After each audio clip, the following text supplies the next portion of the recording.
Untuk soalan trial Kelantan 2020, okey, diberi fx sama dengan m per 3x tolak n, and then the statement given x tak sama dengan 1 per 3. Okey, so untuk soalan A, okey, untuk soalan A dia suruh state the value of n.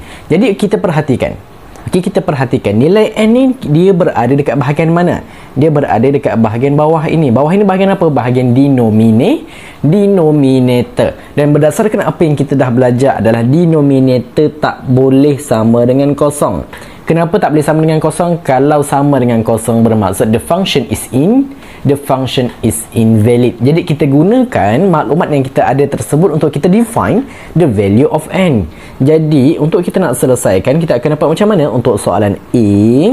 Maka kita nyatakan, okey, kita nyatakan menggunakan 3x, kita guna denominator, kita gunakan bahagian pembawah, di mana kita nyatakan 3x tolak n tak boleh sama dengan kosong. Okey, tak boleh sama dengan kosong. Jadi kita rearrange balik kita punya calculation, maka awak akan dapat x tak boleh sama dengan n per 3. Ini dia. Jadi bila x tak boleh sama dengan n per 3, sebab dia akan menjadikan pembawah kita kosong, menjadikan function is invalid, maka kita ambil semula apa yang diberi dalam soalan. Soalan dia kata x tak sama dengan 1 per 3. Okey, kita compare kan.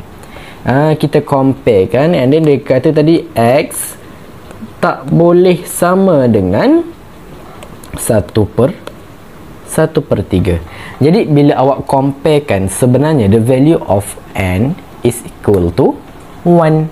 Okey, jadi awak buat conclusion. Okey, awak buat conclusion menyatakan bahawa the value of n is 1. Ini dia. Jadi untuk soalan A ni berapa markah? Untuk soalan A 1 markah. Okey, untuk soalan B pula. Untuk soalan B dia suruh jika 3f negatif 1 tambah f1 sama dengan negatif 1, dia find ataupun find the value of m. Jadi macam mana sebenarnya nak kena buat ni? Okey, awak nampak macam ini sahaja, awak jangan keliru. Okey, awak nampak macam ini saja, awak jangan keliru. Okey, dia sebenarnya mudah sahaja. Okey, implikasinya sebenarnya apa yang akan terjadi adalah like this one. Okey, untuk soalan B untuk soalan B sebenarnya dia akan jadi macam ni. 3 kurungan M. Okey, sekejap ni saya padam dulu. Okey, 3 kurungan 3 negatif 1 tolak 1. Okey, atas ni adalah M. Maaf okey, and then tutup kurungan, tambahkan dengan, okey, and then buka kurungan lagi, and then kita buatkan dia punya pembahagi this one, and then atasnya adalah M. 3 ni adalah 3 negatif 1 tolak 1, tutup kurungan sama dengan negatif 1. Okey, sama dengan negatif 1 sama dengan negatif 1. Kenapa dia jadi macam ni pula cikgu? Okey, kita buat perbandingan. Okey, kita buat comparison.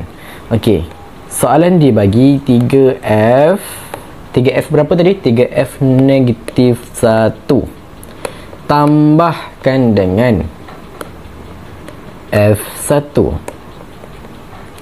sama dengan negatif 1. Betul? Ini apa yang soalan, ini adalah apa yang soalan bagi. Jadi kita tengok betul-betul. Okey, 3 ini sama dengan 3 ni. Okey, and then function fx. Okey, fx yang this one kita salin saja balik. Okey, itu adalah fx. Tapi sekarang ni dia minta dalam soalan f negatif 1, bermaksud value x sama dengan negatif 1. So that's why untuk 3x tolak 1 supposed to be, kita gantikan dia dengan negatif 1. Okey, itu dia. Okey, and then tambah ni tambah lah. Kita ikut. And then f1 maksudnya dia adalah function fx, tapi x nya tu diganti dengan the value of 1. Jadi inilah implikasinya. and then sama dengan negatif 1, sama dengan negatif 1. That's all. Benda itu sahaja. Okey, bila dah buat macam ni pula, barulah kita selesaikan. Maka bila awak selesaikan, awak akan dapat jawapannya adalah negatif 3m. Ini awak permudahkan, negatif 3m per 4. Okey, tambahkan dengan m per 2 sama dengan negatif 1. Okey, jadi bila dah sampai sini, awak selesaikan menggunakan kemahiran algebra awak. Maka final jawapan, the value of m, awak akan dapat m sama dengan 4. Ini dia. Okey, jadi untuk soalan B ni, markah dia adalah 2 markah lah. Jadi markah yang pertama awak buat jawapan akhir 1 markah, awak buat macam ni 1 markah. Maka dapatlah awak untuk soalan Kelantan 2020 ini sebanyak 3 markah.